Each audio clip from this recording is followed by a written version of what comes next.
especially this summer in Toowoomba, we've had a mix of heat wave days, cooler rainy days, hot humid days, the wind there, the wind not, so it just changes day to day like what we need. In terms of summer, we're probably a bit more focused on hydration and keeping up with the changing weather and what you need on different days. So we can have one day where you don't need much water and days where you need like 4 litres. So there are a few recommendations, but it changes based on your activity and what you're doing, how much you're sweating.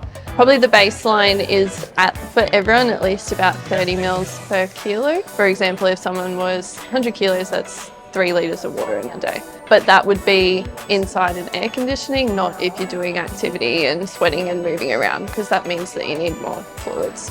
So I see quite a few people that don't drink tap water in Toowoomba, whether they don't like water itself or they just don't like the taste of the tap water here. There's a few things we can do for that. Some of them is buying water, like plastic bottled water. One of the other cheap, simple ways is buy a filter jug.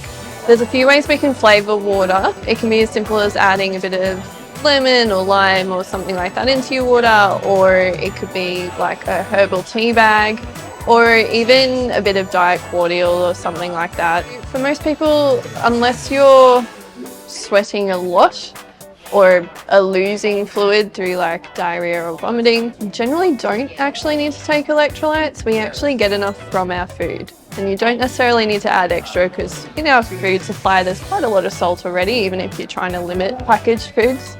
But if you're out in the sun sweating a lot, especially if you have dried salt in that sweat, it's definitely worth having electrolyte. If we have a lot of water in a short period of time, it can actually drop the salt level in your blood. Having over like 4 litres of water a day, especially in a short period, I'd probably have one of those bottles with an electrolyte tablet in it just to help you top that up. The main time we see this is ultra endurance events, more so than anything. If you're drinking more water than you're losing, it can actually lead to that low sodium level, which can make you feel really sick.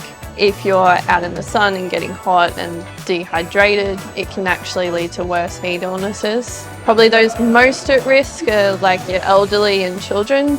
Both aren't quite as good at regulating body temperature as the rest of us. The worst possible case is heat stroke. If you notice you're feeling hot and very nauseous and you haven't drunk much water today, make sure you start sipping on that, have something salty, and just take it easy and get in the shade and cool yourself down.